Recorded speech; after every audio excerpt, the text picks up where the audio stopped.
أعوذ بالله من الشيطان الرجيم بسم الله الرحمن الرحيم الله لا إله إلا هو الحي القيوم لا تأخذه سنة ولا نوم له ما في السماوات وما في الأرض من ذا الذي يشفع عنده إلا بإذنه يعلم ما بين أيديهم وما خلفهم ولا يحيطون بشيء من علمه إلا بما شاء وسع كرسيه السماوات والأرض ولا يؤوده حفظهما وهو العلي العظيم صدق اللہ العظیم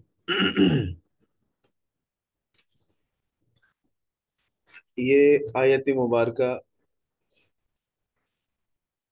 آیت الکرسی کے نام سے معروف ہے،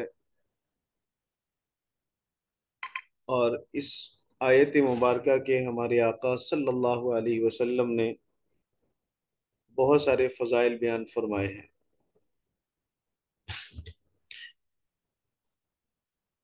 اس سے پہلے اللہ رب العزت نے ارشاد فرمایا، اس سے پہلے والی آیت میں والکافرون هم الظالمون، کافر ظلم کرنے والے ہیں، کافروں کو اللہ تعالیٰ نے ظالم بتایا، اور اس آیت میں اللہ نے ان کے ظالم ہونے کی وجہ بتائی ہے۔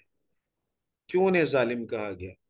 اس لیے کہا گیا کہ وہ توحید پرست نہیں تھے، مشرک تھے، اور شرک کو اللہ رب العزت نے سورہ لقمان کے اندر فرمایا ان الشرک لظلم عظیم، شرک بڑا ظلم ہے۔ اس لیے ان کو اللہ رب العزت نے ظالم قرار دیا، اور اس کے ساتھ ساتھ مسلمانوں کو، اہل ایمان کو، امت محمدیہ کو تنبیہ بھی ہے کہ تم ان جیسے نہ بن جانا، جیسے شرک کی اقسام ان مشرکین کے اندر تھیں، تو ایسے ہی شرک کی کسی قسم کا تم شکار نہ ہو جانا۔ آیت الکرسی کے بارے میں سیدنا ابی بن کعب رضی اللہ تعالیٰ عنہ فرماتے ہیں کہ حضور صلی اللہ علیہ وسلم نے ارشاد فرمایا کہ ابو منذر، یا ابو منذر سیدنا ابی بن کعب کی کنیت ہے۔ ابو منذر، کیا تم جانتے ہو کہ تمہارے پاس اللہ کی کتاب میں کون سی آیت سب سے بڑی ہے؟ تو سیدنا ابی بن کعب نے فرمایا اللہ و رسولہ اعلم۔ پھر یہی سوال حضور صلی اللہ علیہ وسلم نے فرمایا، تو انہوں نے عرض کیا اللہ لا الہ الا هو الحی القیوم۔ تو نبی کریم صلی اللہ علیہ وسلم نے حضرت ابو ابی بن کعب کے سینے پر ہاتھ مارا اور ارشاد فرمایا کہ اللہ کی قسم ابو منذر تمہیں یہ علم مبارک ہو۔ یہ حدیث مبارکہ صحیح مسلم شریف میں ہے۔ سب سے بڑی آیت ہونے کا مطلب عظمت کے اعتبار سے بڑی آیت ہے۔ باقی سب سے بڑی آیت سورۃ البقرہ کی آیت نمبر 200، غالباً 282 ہے، 282 نمبر آیت ہے، وہ سب سے بڑی ہے۔ سیدنا ابو ہریرہ رضی اللہ تعالیٰ عنہ کو حضور صلی اللہ علیہ وسلم نے رمضان المبارک میں صدقات پر نگران مقرر کیا،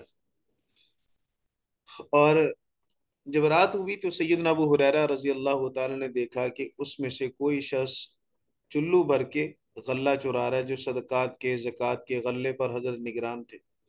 حضرت نے اس کا ہاتھ پکڑا اور فرمایا میں تجھے نبی کریم صلی اللہ علیہ وسلم کے پاس لے کر جاتا ہوں۔ اس نے کہا کہ میں عیالدار ہوں اور ضرورت مند ہوں، محتاج ہوں، مجھ پر مہربانی کیجیے۔ تو سیدنا ابو ہریرہ فرماتے میں نے اسے چھوڑ دیا۔ صبح بارگاہ رسالت میں جب میں حاضر ہوا تو اللہ کے رسول صلی اللہ علیہ وسلم نے مجھے دیکھا اور فرمایا کہ رات تیری قیدی کا کیا بنا؟ تو میں نے عرض کیا کہ یا رسول اللہ صلی اللہ علیہ وسلم، اس نے اپنا دکھ بتایا، محتاجی کا ذکر کیا، تو میں نے ترس کھا کے اسے چھوڑ دیا۔ حضور صلی اللہ علیہ وسلم نے فرمایا کہ اس نے تیرے ساتھ جھوٹ بولا، وہ دوبارہ بھی آئے گا۔ اب اللہ کے رسول نے جب یہ فرما دیا کہ دوبارہ آئے گا، تو سیدنا ابو ہریرہ فرماتے ہیں کہ مجھے تو یقین تھا کہ وہ آئے گا، اسی طاق میں رہا۔ دوسری رات ہوئی، پھر اسی طرح اس نے غلہ چرانا چاہا، میں نے اس کا ہاتھ پکڑا اور اس نے کہا کہ مجھے چھوڑ دو، میں آپ کو ایسے کلمات بتاؤں گا جن کے ذریعے اللہ تمہیں نفع دے گا، اور وہ کلمات یہ ہیں اللہ لا الہ الا هو الحی القیوم۔ یہ پوری آیت الکرسی اس نے پڑھی اور کہا کہ جب یہ پڑھ لو گے تو اللہ ایک نگران فرشتہ مقرر کر دے گا، صبح تک کوئی شیطان تمہارے قریب نہیں آئے گا۔ سیدنا ابو ہریرہ فرماتے میں نے پھر چھوڑ دیا۔ حضور صلی اللہ علیہ وسلم کے پاس گیا تو اللہ کے رسول نے پھر پوچھا کہ تیرے قیدی کا کیا بنا؟ تو میں نے یہ سارا واقعہ حضور کو سنایا۔ تو نبی پاک صلی اللہ علیہ وسلم نے فرمایا کہ اس نے تمہیں سچ بتایا حالانکہ وہ جھوٹا ہے۔ پھر آپ صلی اللہ علیہ وسلم نے فرمایا کیا تم جانتے ہو کہ جس سے تم مخاطب تھے، جس سے رات تیری بات ہوئی، وہ قیدی کون تھا؟ تو میں نے عرض کیا کہ اللہ اور اس کے رسول بہتر جانتے ہیں، تو حضور نے فرمایا کہ وہ شیطان تھا۔ اسی طرح سنن نسائی میں ہے کہ ابو امامہ رضی اللہ تعالیٰ عنہ فرماتے ہیں کہ حضور صلی اللہ علیہ وسلم نے ارشاد فرمایا جو شخص ہر نماز کے بعد آیت الکرسی پڑھے اسے جنت میں داخلے سے سوائے موت کے کوئی اور چیز نہیں روک سکتی۔ تو یہ آیت الکرسی عظمت کے اعتبار سے سب سے بڑی آیت بھی ہے۔ آیت الکرسی میں ہماری حفاظت کا انتظام بھی ہے۔ آیت الکرسی ہمیں جنت میں لے جانے والی بھی ہے۔ مستدرک للحاکم میں سیدنا ابو ہریرہ رضی اللہ تعالیٰ عنہ کا فرمان ہے کہ نبی کریم صلی اللہ علیہ وسلم نے ارشاد فرمایا کہ جس گھر میں سورہ بقرہ کی ایک آیت پڑھی جائے، آیت الکرسی، تو شیطان وہاں سے نکل جاتے ہیں۔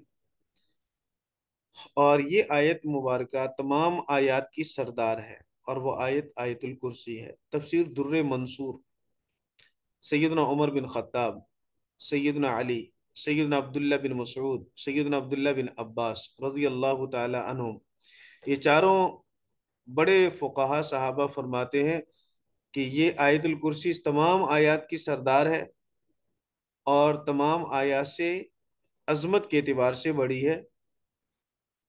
رسول کریم بلکہ انہوں نے یہ بھی فرمایا کہ اس میں اللہ کا اسم اعظم بھی ہے، اور اسم اعظم اس کو کہتے ہیں جس کو پڑھا جائے، پڑھ کے دعا مانگی جائے تو اللہ رب العزت دعاؤں کو قبول کرتا ہے۔ سیدنا انس رضی اللہ تعالیٰ عنہ فرماتے ہیں مسند امام احمد بن حنبل میں یہ حدیث ہے کہ آیت الکرسی قرآن کریم کے چوتھائی کے برابر ہے۔ 4 بار آپ نے آیت الکرسی پڑھ لی تو مطلب قرآن پاک پڑھنے کا اجر مل گیا۔ سنن ترمذی میں ہے، سیدنا ابو ہریرہ رضی اللہ تعالیٰ عنہ فرماتے ہیں کہ حضور صلی اللہ علیہ وسلم نے فرمایا جو شخص آیت الکرسی اور حامیم تنزیل الکتاب من اللہ العزیز الحکیم، یہ آیتیں 2 آیتیں مکمل پڑھ لے سورہ حامیم کی، تو صبح سے شام تک، اگر صبح کو پڑھی تو شام تک، شام کو پڑھا تو صبح تک، وہ تمام طرح کے برے اثرات سے وہ محفوظ رہے گا، اللہ کی امان میں رہے گا۔ دیکھیں دور حاضر کے اندر ان چیزوں کی بڑی ضرورت ہے۔ شیاطین شیاطین انسانوں میں سے بھی ہیں، جنات میں سے بھی ہیں، جو انسان کو نقصان پہنچانے کے در پہ رہتے ہیں۔ تو آیت الکرسی کو اپنا محافظ بنانا چاہیے، اور یہ آیت الکرسی پڑھنے کا اہتمام رکھنا چاہیے۔ کوئی مشکل کام نہیں ہے، آسان سی بات ہے کہ ہم ہر فرض نماز کے بعد فوراً آیت الکرسی کو ایک بار پڑھ لیا کریں۔ تو نبی پاک صلی اللہ علیہ وسلم نے جو اتنی بڑی نوید اور خوشخبری سنائی ہے، وہ خوشخبری لینے کے ہم مستحق بن جائیں گے۔ اور اسی طرح رسول کریم صلی اللہ علیہ وسلم نے آیت الکرسی کو ہمارا محافظ، نگران بھی بتایا، اور یہ پڑھنے سے ہم اپنے رب کی امان اور پناہ میں چلے جاتے ہیں۔ جب ہمارے رب کی پناہ اور امان ہمیں مل جائے گی تو پھر نہ تو جنات ہمارا کچھ بگاڑ سکتے ہیں اور نہ ہی کوئی انسان ہمارا کچھ بگاڑ سکتا ہے۔ صرف شرط یہ ہے کہ ہم پورے توکل کے ساتھ، یقین کے ساتھ یہ پڑھ لیں، تو انشاءاللہ تمام طرح کے شرور سے ہماری حفاظت رہے گی۔ اس آیت مبارکہ میں لفظ اللہ کا ذکر 16 مرتبہ ہے، ضمائر کی صورت میں، اور اللہ کی صفات اور اللہ کی اسم ذات کی صورت میں 50 کلمات ہیں۔ اور اس آیت مبارکہ میں ایک دعویٰ ہے، دعوی توحید، اللہ الہ الہ الا ہو، کوئی معبود نہیں مگر وہی۔ پھر اس دعویٰ پر اللہ رب العزت نے 11 دلائل بیان کیے ہیں۔ اب دیکھیں ایک توحید کا دعویٰ، اور اس توحید کے دعویٰ پر اسی ایک آیت کے اندر اللہ رب العزت نے 11 دلیلیں بیان کی ہیں کہ اللہ ایک ہے، اس کے سوا کوئی معبود نہیں، وہی معبود، وہی مسجود، وہی معبود برحق ہے۔ شاہ عبد العزیز رحمہ اللہ تعالیٰ تفسیر عزیزی میں فرماتے کہ آیت الکرسی سورۃ البقرہ کا دل ہے، الحی القیوم سورۃ البقرہ کی روح ہے، اور باقی تمام آیات یہ سورۃ البقرہ کے اعضاء اور جوارے کے قائم مقام ہے۔ اللہ، پہلا لفظ اللہ، تو اللہ کہتے ہیں معبود برحق کو، مطلب وہ ذات جو واجب الوجود ہو، تمام کمالات کی جامع ہو، تمام نقائص سے پاک ہو۔ آپ کو یاد ہوگا جب ہم نے بسم اللہ الرحمن الرحیم کی تفسیر پڑھی تھی شروع میں، تو ہم نے وہاں لفظ اللہ کی تعریف کی تھی کہ لفظ اللہ کہتے ہیں ہو ذات الواجب الوجود، ایسی ذات جو واجب الوجود ہو، المستجمع لجمیع صفات الکمال، المنزہ عن النقص والزوال، وہ ذات جو تمام صفات کمال کو جمع کرنے والی ہو، اور وہ ذات ہر طرح کے نقص سے، ہر طرح کے زوال سے پاک ہو۔ تو اللہ رب العزت کی یہ تعریف محققین فرماتے ہیں کہ واجب الوجود کا معنی وہ قدیم ہے، کبھی اس کو کبھی وہ حادث نہیں ہوگا، ہمیشہ سے تھا، ہمیشہ رہے گا، زوال کوئی نہیں ہے۔ جتنے بھی صفات کمال ہیں سب اس ذات کے اندر جمع ہیں، اور جتنے بھی نقص اور عیب ہیں، ہر طرح کے نقص اور عیب سے وہ ذات پاک ہے۔ الہ کا ایک معنی اللہ لا الہ، اللہ لا الہ، کوئی معبود نہیں، تو الہ کا ایک معنی تو معروف ہے، معبود کے ساتھ کیا جاتا ہے، معبود برحق۔ باقی سارے جن جن کے آگے کوئی بھی کسی بھی زمانے کے اندر اپنا سر جھکاتا ہے وہ باطل ہے۔ اس نے ان کو معبود بنایا، کسی نے بت کو بنایا، کسی نے چاند سورج ستاروں کو بنایا، کسی نے آگ کے آگے سجدہ کیا، تو کسی نے گھوڑے کی پوجا کی، کسی نے گائے کو معبود مانا، تو وہ سارے معبود باطل ہیں۔ معبود برحق ایک ہی ہے اور وہ اللہ ہے، اور اس کو الہ کہا گیا۔ لا الہ، کوئی معبود نہیں ہے۔ پھر بعض حضرات نے الہ کی تعریف یہ بھی کی کہ جس کو ہر ضرورت کے اندر پکارا جائے، اور ہر ضرورت کے اندر مؤمن اپنے رب ہی کی طرف رجوع کرتا ہے، اور اسے اللہ ہی کی طرف رجوع کرنا چاہیے۔ فلاسفہ یہ کہتے ہیں کہ الہ اس ذات کو کہتے ہیں جس ذات کی حقیقت تک کوئی نہ پہنچ سکے، اور اللہ کی حقیقت تک کوئی نہیں پہنچ سکتا اللہ کیا ہے، اور نہ ہی اس میں غور و فکر کرنے کی اجازت ہے۔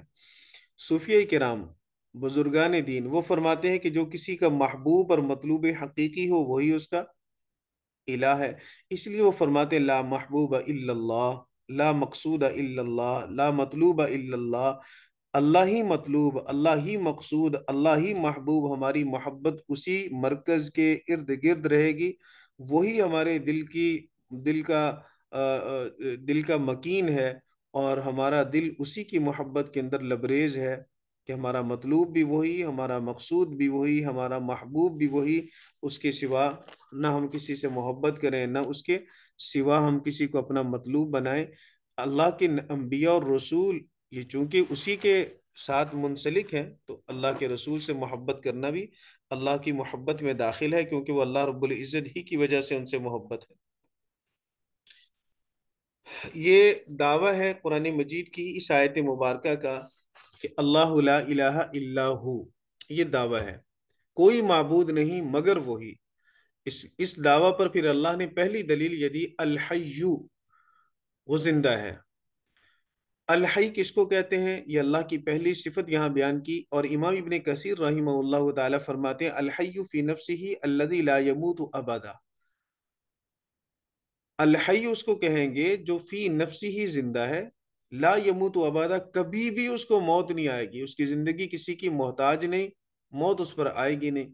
مستقلاً وہ زندہ ہے، ازلی ہے، ابدی ہے، موت اور عدم حیات سے، موت اور عدم حیات نہ کبھی اس پر طاری ہوئی اور نہ ہی کبھی اس پر طاری ہو سکتی ہے۔ بخاری شریف کتاب التوحید میں ہے، رسول پاک صلی اللہ علیہ وسلم نے فرمایا کان اللہ ولم یکن شیء قبل، اللہ رب العزت وہ ذات ہے کہ اس سے پہلے کوئی چیز نہیں تھی، وہ سب سے پہلا وہی تھا۔ تو اللہ رب العزت کے سوا جن جن کی بھی عبادت کی جاتی ہے، وہ اشیاء ہوں یا وہ نفوس ہوں، وہ جاندار ہوں یا بے جان ہوں، وہ ذوی العقول ہوں یا غیر ذوی العقول ہوں، سب کے سب زندگی کے اندر محتاج ہیں اللہ کے، اور سب کے سب پر موت آنی ہے، کل من علیہا فان ویبقى وجہ ربک ذو الجلال والاکرام۔ اس لیے الحی والی صفت یہ اللہ ہی کا خاصہ ہے کہ ہمیشہ سے تھا، ہمیشہ رہے گا۔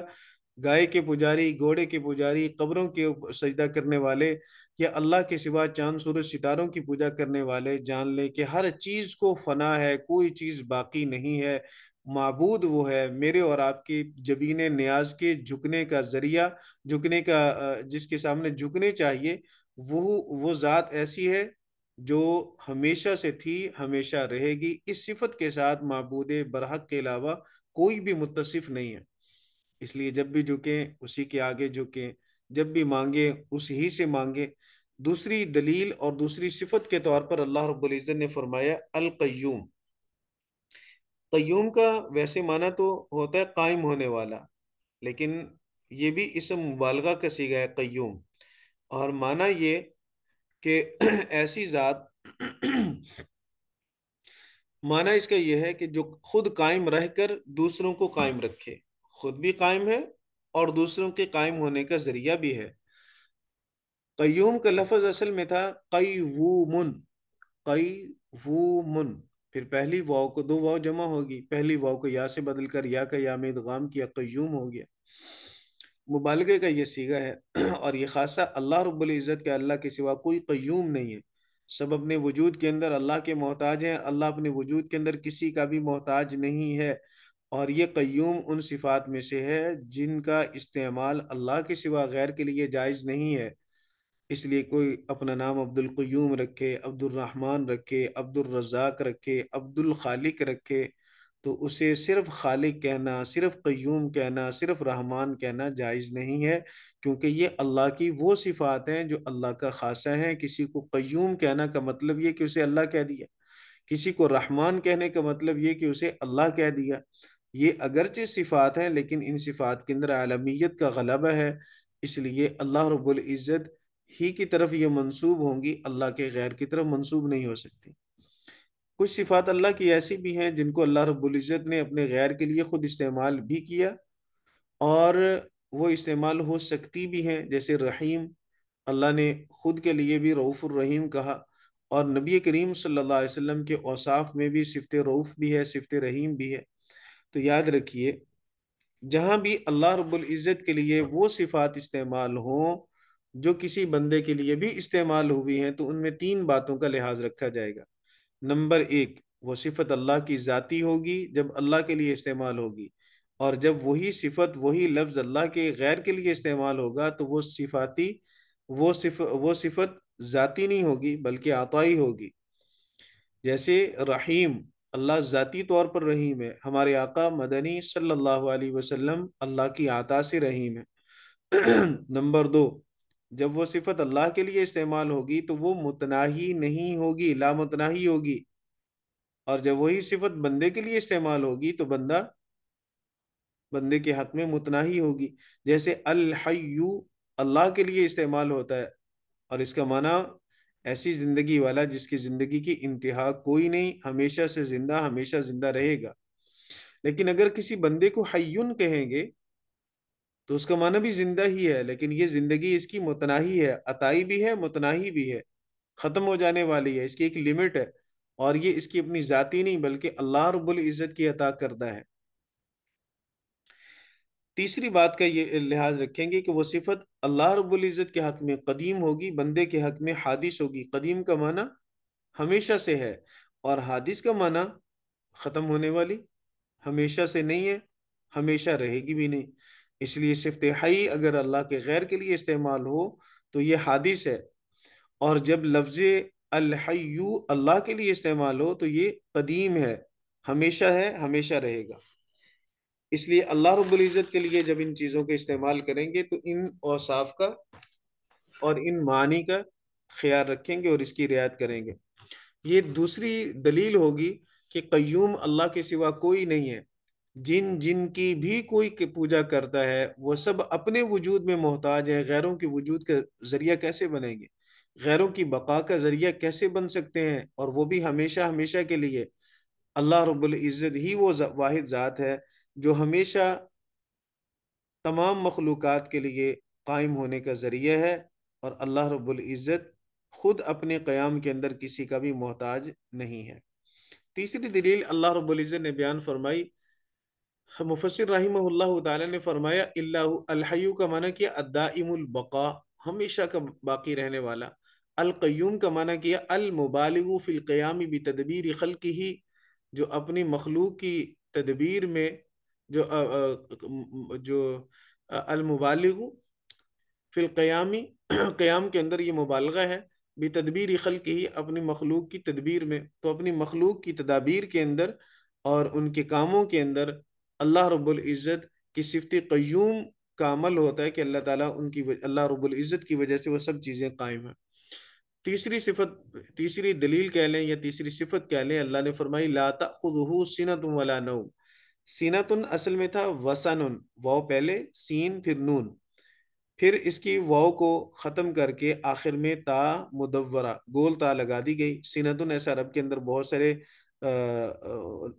الفاظ کے ساتھ ہوتا ہے، جیسے وعدن، یہ عیدتن ہو گیا، وعدن اصل میں وعدن ہی ہے لیکن عیدتن مصدر بن گیا۔ اس طرح سینتن، سینہ کہتے ہیں اونگ کو، جو نیند کا ابتدائی حصہ ہوتا ہے، جس سے تھوڑی سی پلکیں بھاری ہوتی ہیں اور بندہ نیند کی طرف مائل ہونا شروع ہوتا ہے، اس کو کہتے ہیں سیناتن۔ اور جب بندے پہ نیند آ جاتی ہے تو اس کو نوم سے تعبیر کیا جاتا ہے۔ تو اللہ کو اونگ بھی نہیں آتی اور اللہ رب العزت کو نیند بھی نہیں آتی۔ اللہ نے فرمایا لا تأخذہ، تأخذہ کا معنی ہے پکڑنا، نیند اور اونگ اسے نہیں پکڑتی۔ اس کا مطلب یہ ہے کہ جب انسان پر نیند آتی ہے، اونگ آتی ہے، تو انسان اس کی پکڑ میں آ جاتا ہے۔ اس لیے جب نیند آتی ہے تو انسان بے بس ہو جاتا ہے۔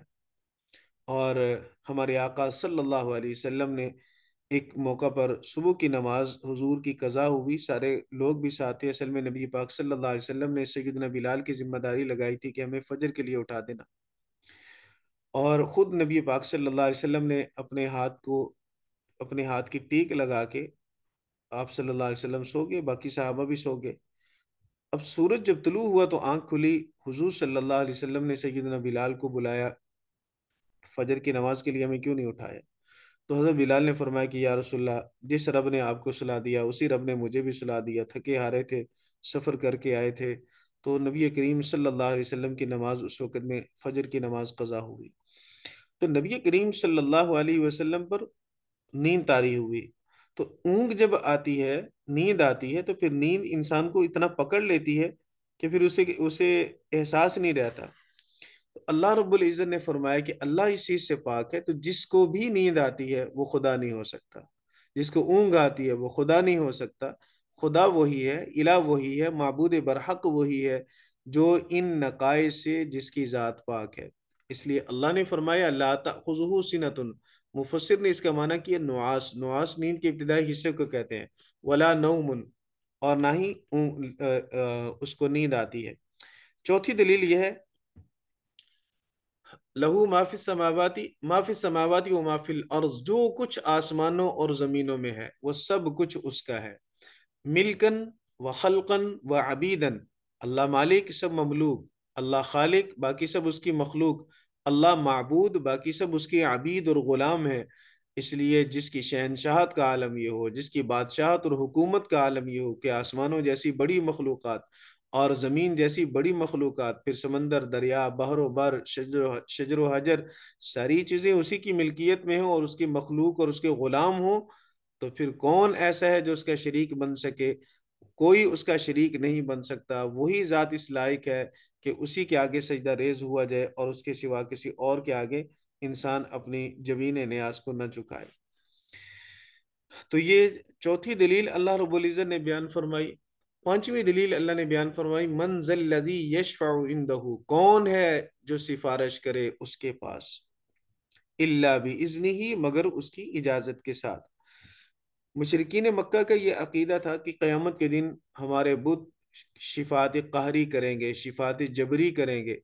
شفاعت جبری کا مطلب یہ ہے کہ اگر ہمیں اللہ نے پکڑ بھی لیا تو ہم جن کی ہم پوجا کرتے ہیں وہ ہمیں اللہ سے چھڑا لیں گے۔ انہوں نے اصل میں کچھ ملائکہ یا گزشتہ کے اندر جو نیک صالحین گزرے تھے ان کی شکلیں بنا کر رکھی ہوئی تھی، انہیں کی پوجا پاٹ کرتے تھے، کچھ ملائکہ کے نام پہ شکلیں بنا رکھی تھی۔ تو اللہ رب العزت نے پھر ان کا یہ عقیدہ تھا کہ اگر ہمیں اللہ نے پکڑ بھی لیا ہمارے گناہوں کی وجہ سے تو یہ اللہ سے ہمیں چھڑا لیں گے۔ تو یہ عقیدہ قرآن پاک کے خلاف ہے، اللہ رب العزت سے کوئی کسی کو نہیں چھڑا سکتا۔ میرے اور آپ کے آقا امام الرسول، امام الانبیاء، خاتم النبیین، شفیع المذنبین اور ساقی کوثر، محبوب کبریا صلی اللہ علیہ وسلم قیامت کے دن شفاعت فرمائیں گے، لیکن وہ بِإِذْنِ ہی ہوگی، اللہ کی اجازت سے ہوگی۔ یوں تو باقی انبیاء بھی سفارش کریں گے، علماء بھی کریں گے، شہداء بھی کریں گے، فقہاء بھی کریں گے، نیک اساتذہ اور نیک طلباء بھی کریں گے، نیک ماں باپ اپنی اولاد کے لیے اور نیک اولاد اپنی ماں باپ کے لیے سفارش کرے گی اللہ سے۔ لیکن یہ سب سفارشیں صرف اور صرف وہ ایک اللہ کی اجازت اور مرضی کے ساتھ ہوں گی۔ اور اب سب سے بڑی جو شفاعت ہوگی، سفارش ہوگی، وہ امام الانبیاء صلی اللہ علیہ وسلم کی ہوگی۔ تو احادیث مبارکہ میں دونوں طرح کی سفارش ثابت ہے۔ لیکن ایک سوال ذہن میں آئے گا، جب حضور شفاعت کریں گے پھر ماں باپ کی سفارش کی کیا ضرورت، جس کو حضور کی سفارش مل گئی، جس کو نبی کریم صلی اللہ علیہ وسلم کی شفاعت مل گئی، تو پھر اسے علماء کی، شہداء کی یا صالحین کی یا اولیاء کی سفارش کی کیا ضرورت باقی رہے گی، جب سب سے بڑی سفارش اس کے حق میں ہوگی؟ تو محدثین کرام نے اس کا جواب یہ دیا کہ یہ سب نیک لوگ جتنے بھی ہوں گے، اولیاء کرام ہوں گے، صحابہ ہوں گے، صالحین ہوں گے، شہداء ہوں گے، یہ ہمارے آقا مدنی صلی اللہ علیہ وسلم کی بارگاہ میں سفارش کریں گے کہ حضور اس کی سفارش کر دو، حضور اس کی سفارش کر دو۔ پھر حضور صلی اللہ علیہ وسلم اللہ رب العزت سے ان کی سفارش کریں گے۔ تو اصل سفارش نبی پاک صلی اللہ علیہ وسلم کی ہوگی، اور باقی جتنے بھی حضرات ہوں گے ان کی سفارش نبی پاک صلی اللہ علیہ وسلم کی ذات تک ہوگی۔ پھر اللہ رب العزت کی بارگاہ میں ہمارے آقا صلی اللہ علیہ وسلم اس سفارش کو پیش کریں گے۔ تو من ذا الذی لا احد کہہ کر یہ بتلایا کہ من یہاں استفہام من یہاں نفی کے لیے ہے، کون سفارش کرے گا، استفہام انکاری ہے، مطلب کوئی سفارش نہیں کر سکتا، الا مگر بِإِذْنِ ہی، اس کی اجازت کے ساتھ، اور اس کی اجازت کے ساتھ یہ سب سفارش کریں گے۔ تو لہو فیہا، سارا کا سارا اللہ رب العزت ہی کے لیے ہے، جو کچھ آسمانوں میں اور جو کچھ زمینوں میں ہے۔ یعلم ما بین ایدیہم وما خلفہم، یہ تیسرا یہ اس کی پانچویں دلیل ہوگی۔ یعلم چھٹی دلیل ہو گئی، یعلم ما بین ایدیہم وما خلفہم، وہ جانتا ہے جو کچھ ان کے سامنے ہے اور جو کچھ ان کے پیچھے ہے۔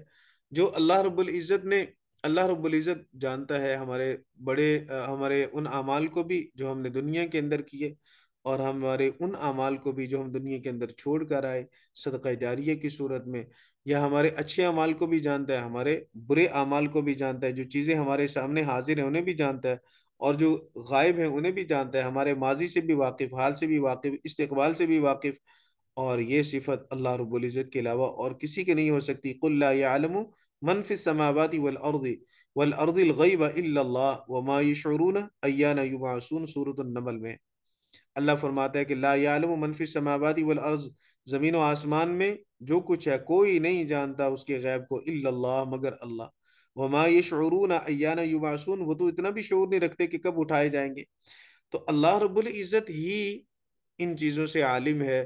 اس لیے جب اللہ کا غیر ہمارے ماضی، حال، استقبال سے واقف ہی نہیں، ہماری ضروریات کو جانتے ہی نہیں، ہمارے ان اعمال کو جو ہم نے اندھیرے میں کیے، جو روشنی میں کیے نہیں جانتا، جو سب کے سامنے کیے، جو سب سے پوشیدہ کیے ان کو نہیں جانتا، یہ کون جانتا ہے؟ صرف اللہ جانتا ہے، جو جس کا علم اتنا محیط ہے، اور جو کائنات کے ذرے ذرے سے واقف ہے، جو ہماری سانسوں سے، ہمارے خیالات سے، دلوں کے اندر آنے والے وساوس تک سے واقف ہے۔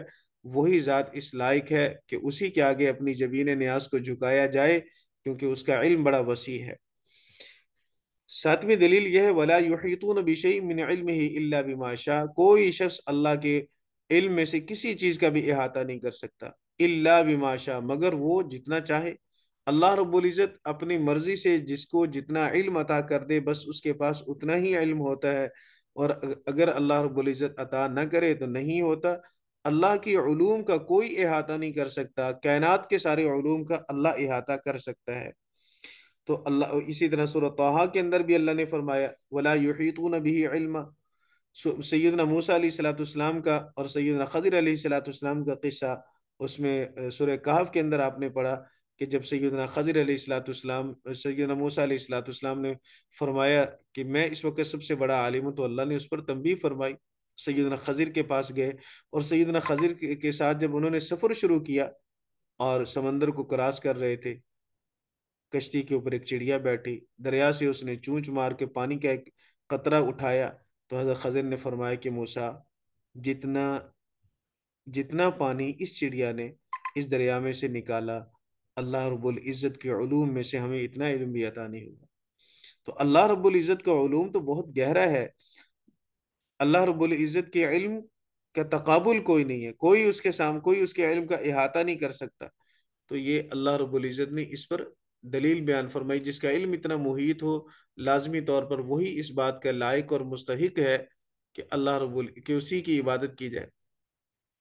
وَلَا يُحِيطُونَ بِشَيْءٍ مِّنْ عِلْمِهِ أَيْ لَا يَعْلَمُونَ شَيْءٍ مِّن مَّعْلُومَاتِهِ، مطلب یہ کہ اس کی معلومات میں سے کوئی کسی بھی چیز سے واقف نہیں ہے، إِلَّا بِمَا شَاءَ، مگر وہ جتنا اللہ چاہے، أَن يُعْلِمَهُم بِهِ مِنْهَا، کہ اللہ رب العزت بتلا دے ان کو اس علم میں سے، بِإِخْبَارِ الرُّسُلِ، رسولوں کے خبر دینے کے ساتھ۔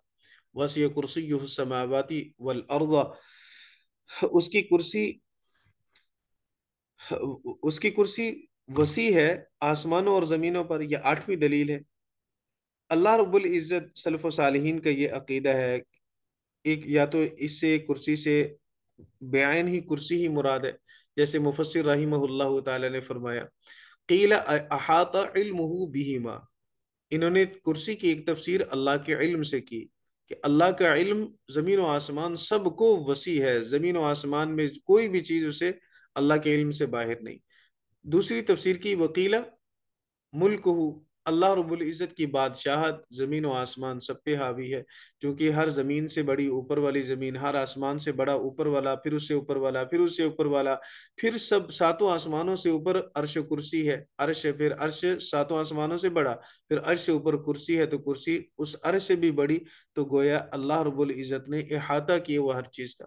وکیل الکرسی بعین ہی، اور بعض نے فرمایا کہ اس سے مراد بعین ہی یہی کرسی ہے جو انسان کے تصور میں ہے، بعین ہی مشتمل علیہما لعظمتہ، اور اس کرسی کا زمین و آسمان کو گھیرے ہونے کا مطلب یہ ہے کہ اپنے عظیم ہونے کی وجہ سے وہ کرسی ان دونوں کو مشتمل ہے، شامل کیے ہوئے، گھیرے ہوئے ہے۔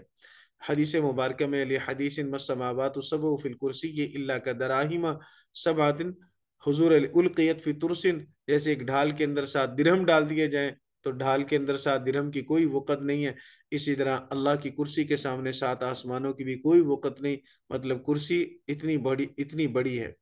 بہرحال حقیقی معنی اس کا اللہ رب العزت ہی بہتر جانتے ہیں۔ تو یہ مختلف اقوال تھے جس کو حضرت محقق رحمہ اللہ تعالی نے بیان فرمایا۔